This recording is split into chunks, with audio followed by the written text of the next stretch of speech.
అందరికీ నమస్కారం. రచయితలందరూ దర్శకులు కాలేరు. ఒకవేళ అయినా కూడా ఉపకారం, ఉప్పు కారం, మమకారం, చమత్కారం, అవసరమైతే కాసంత వెటకారం ఇవన్నీ పెట్టి సినిమాలు తీయడం అంత సులభం కాదు.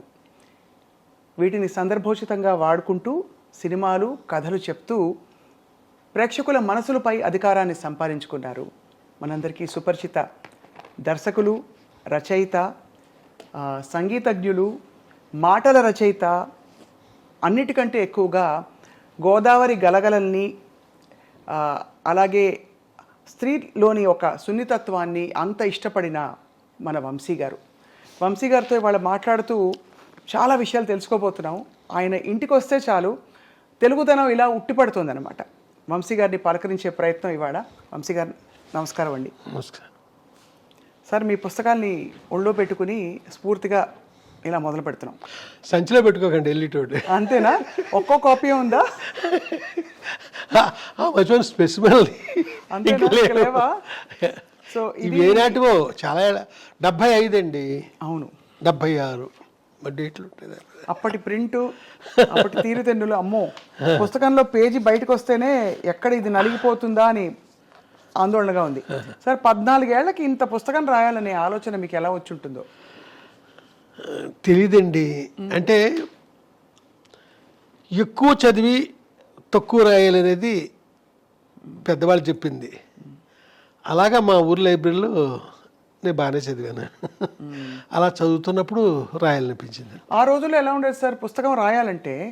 ఇప్పుడు రాయాలంటే పబ్లిషరు వాళ్ళకి నచ్చాలి, ఇలా రకరకాల వ్యవహారాలు ఉంటాయి. ఆ రోజుల్లో మీరు ఏంటి, చేత్తో రాసేసుకున్నారా? కలంతో రాసేసుకుని వెళ్ళి చెప్పారా నేను రాశాను ప్రచురించండి అని? నేను రాయడానికి వెనకాల ఒక కథ ఉందండి. అది ఆ కథని నేను ఆల్రెడీ రాశాను. మళ్ళీ ఇప్పుడు చెప్తా. తప్పకుండా చెప్పండి. ఏంటంటే ఒక కథ రాశానండి. దాని పేరు నల్ల సుశీల. ఆ కథ ఆంధ్రజ్యోతిలో ఆనంద దీపావళి కథల పోటీకి పంపించాను, ఆంధ్రజ్యోతికి. ఆ రోజుల్లో ఈ పోటీలంటే వేలు లక్షలు వెళ్ళి అనుకుంటాను. దాంట్లో నాకు సెకండ్ ప్రైజ్, థర్డ్ ప్రైజ్ వచ్చిందండి నా మొట్టమొదటి కథకి. వచ్చేసరికి నా ఆనందం అంత మామూలుగా లేదండి. 250 రూపాయలు చెక్ వచ్చిందండి ఆ రోజుల్లో. పెద్ద అమౌంట్, చాలా పెద్ద అమౌంట్. అయితే మాకు దగ్గరలో అనపర్తి అని ఒక ఊరు ఉంది. అక్కడ స్మగుళ్ళు కూడా అమ్ముతారు ఆ ఊర్లో. దాని ఫేమస్ అనపర్తి. అప్పుడు అక్కడికి వెళ్ళి హెన్రీ శాండిల్స్ వాచ్ కొనుక్కుందాం అనుకున్నానండి. 125 రూపాయలు. ఇలా అనుకుని ఆనందంతో ఎగిరి గంతులు చేస్తున్నాను. నా లోపల ఒక సీరియస్ పర్సన్ ఉన్నాడు, కానీ బయటికి గలగలా ఏదో మాట్లాడుతుంటాను. అలాగా కొంతమంది అపార్థం కూడా చేసుకుంటారు నా లోపల మనిషిని, తెలియని వాళ్ళు. ఇలాగా నేను సంబరంగా ఎక్కడ పడితే అక్కడ మాట్లాడుతుంటే ఎవరో కొంతమంది ప్రైజ్ ఇచ్చేదంటే మాటలు కాదు, ఏంటి కదా అని అడిగారండి. గలగలమంటే చెప్పేశాను. ఎక్కడ పడితే అడిగిన ప్రతి వాడికి చెప్పేశానండి. ఎవరో ఒక అతను ఆంధ్రజ్యోతికి ఒక లెటర్ రాశాడు. ఒక రష్యన్ కథ చదివానండి నేను. ఆ కథ ఇది అని క్లుప్తంగా కథ గురించి చెప్తూ, ఇది నా కథ గురించి, మీరు బాగుంది థీము అంటే అనువాదం చేసి పంపిస్తాము, మీకు మీ నుంచి రిప్లై ఎక్స్పెక్ట్ చేస్తున్నాము. అప్పుడు ఆంధ్రజ్యోతికి పురాణం సుబ్రహ్మణ్య శర్మ గారు ఎడిటరు, ఇంద్రగంటి శ్రీకాంత్ శర్మ గారు ఆయనకి అసిస్టెంట్. అంటే ఇంద్రగంటి శ్రీకాంత్ శర్మ అంటే మన కృష్ణ ఉన్నాడు కదా, అవును, మోహన కృష్ణ ఇంద్రగంటి, అలాగే కిరణమయ్యి వాళ్ళ ఫాదరు, నాకు గురువు తర్వాత కాలంలో. వాళ్ళు చదివి ఇదేంటి, మనం ప్రైజ్ ఇచ్చిన కదా ఇదే కదా అని నాకు అది ఆపేశారండి. ప్రైజ్ ఆపేసి నా చెక్కు వెంటనే వెనక పంపమని లెటర్ వచ్చిందండి, మీకు ఇవ్వట్లేదు అని. ఆ తర్వాత నేను అక్కడికి వెళ్ళి నెత్తి నోరు బాదుకుంటే, ఇంత స్టాండర్డ్ ఉన్న కథ ఇంత చిన్న కుర్రోడు రాయడం ఏంటి, నో వీడిని కాపీ కొట్టాడు అని డౌట్ వచ్చింది వాళ్ళకి. ఆ తర్వాత కాలంలో పురాణం సుబ్రహ్మణ్య శర్మ గారు నన్ను పిలిచి, నువ్వే నిజంగా కాపీగానే కొట్టకపోతే నువ్వు ఏమి రాయి, నీ ఫ్యూచర్లో వేస్తానే ఉంటాను ఆంధ్రజ్యోతిలో, కానీ ఇప్పుడు టైం అయిపోతుంది. తర్వాత వారమే దీపావళి ఇష్యూ బయటకు వచ్చేది. దీపావళి కథల పోటీకి గదని పంపించింది అని వేరే పాలకొండేటి సత్యనారాయణ గారికి ఏరుదాటిని కెరటం అనే కథకి ప్రైజ్ ఇచ్చేసారు, అది పక్కన పారేసి. తర్వాత వాడికి లెటర్ రాశారండి. ఎవరైతే ఆంధ్రజ్యోతికి రష్యన్ కథ అనువాదం చేస్తున్నానో అని అన్నాడో అతనికి లెటర్ రాశారు. అతని నుంచి ఏ రిప్లై లేదండి. అయితే వాళ్ళు ఈ రకంగా చీట్ చేశారు అని అర్థం చేసుకున్న శర్మ గారు నా కథను పబ్లిష్ చేశారు. ఆ తర్వాత వెంటనే నవలా ప్రియదర్శిని అని ఒక స్కీమ్ పెట్టారండి. ప్రతి నవల 12 వారాలే, అంతకుముందుకి చిన్న చిన్న నవళ్ళు. ఆ స్కీమ్లో నేను ఏమీ డల్ అవ్వకుండా నవల రాసేసానండి. ఒక ఆవిడ అద్భుతంగా ఉంటుంది హ్యాండ్ రైటింగ్, ఆవిడ పేరు భానుమతి. ఆవిడ కాపీ రాశారు. రాసేందుకు ఆవిడకి 116 ఇచ్చాను. ఆ రోజుల్లో పెద్ద అమౌంట్. 116 ఇచ్చాను ఆవిడకి. ఆవిడని భానుమతి పిన్ అనేవాడిని. ఆవిడ కాపీ రాశారు.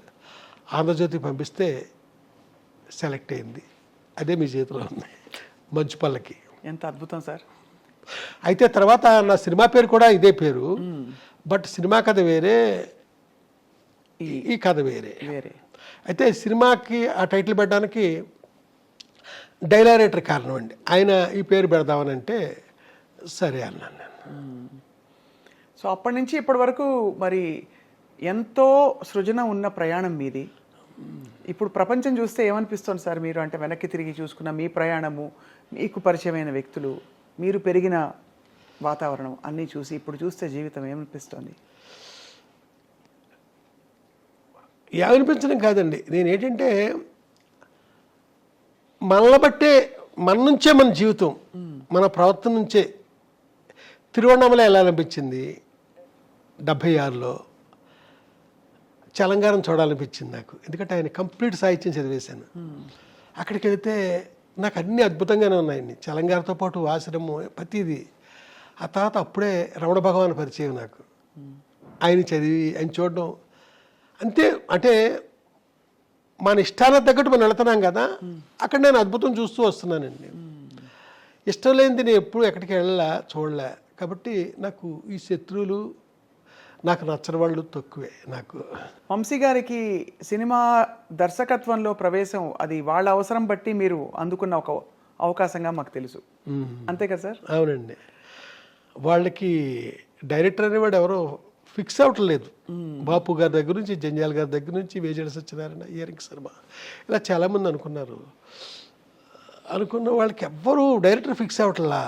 ఖర్చు అవుతుంది, ఆఫీస్ మెయింటైన్ అవుతుంది, నెల గడుస్తుంది. డైలీ మన ఆఫీస్కి వస్తున్నాడు, ఏటో హంగేరియన్ ఫిలిమ్స్ అంటున్నాడు, పోలాండ్ ఫిలిమ్స్ అంటున్నాడు, ఏంటో మాట్లాడుతున్నాడు, టెక్నాలజీ గురించి మాట్లాడుతున్నాడు. చూస్తే శంకరాభరణం అలాంటి సినిమాలకు అసిస్టెంట్ డైరెక్టర్, సీతాకోచలక అలాంటి వాటికి ఈయన ఎందుకు పెట్టకూడదు అనేసి వేమూరి సత్యనారాయణ గారు కనిపించింది. ఆయన ఎగ్జిక్యూటివ్ ప్రొడ్యూసర్ ఆ సినిమాకి. అలా వాళ్ళకి అవసరమై నన్ను డైరెక్టర్ చేశారు. వంశీ గారి సినిమాల్లో అందం అంటే చూసే వాళ్ళ కళ్ళల్లో ఉంటుందని అంటారు, కానీ మీ సినిమాల్లో అమ్మాయి కళ్ళే అందం అని నమ్మిన వ్యక్తి మీరు. ఎందుకు సార్ కళ్ళతో మీకుండే అనుబంధం? తెలియదండి, అలాంటి కళ్ళని మొట్టమొదటి చూసానేమో. అలాంటి కళ్ళు నేను మొట్టమొదట మా ఊళ్ళో చూశానండి. ఒక మనిషి, హాస్పిటల్లో నర్సు, ఆ మనిషిని నేను రెగ్యులర్గా చూస్తూ ఉండేవాడిని. అంతే, చూడడమే. నాకంటే పెద్ద ఆవిడ. ఓసారి రోజు చూడడానికి వెళ్ళేవాడండి. అతిశేఖలు వేసుకుని వెళ్ళేవాడిని ఆవిడ చూడడానికి, మా పక్కూరు. ఒకసారి నేను వెళ్ళబోతుంటే ఒక అతను, నువ్వు ఎక్కడికి వెళ్తున్నావు నాకు తెలుసు, వెళ్ళొద్దులే అన్నాడు. అన్నాను, అమ్మాయి చచ్చిపోయింది కదా అన్నాడు. ఆ తర్వాత డల్ అయిపోయింది. నేను మళ్ళీ అలాంటి అమ్మాయిని మద్రాసులో మళ్ళీ చూశానండి. ఆ అమ్మాయే మీ హీరోయినా? అంతే కదా, ఆ అమ్మాయే మీ హీరోయిన్. నేను పరిచయం చేసిన హీరోయిన్, అంటే నా సెకండ్ ఫిల్మ్లో హీరోయిన్.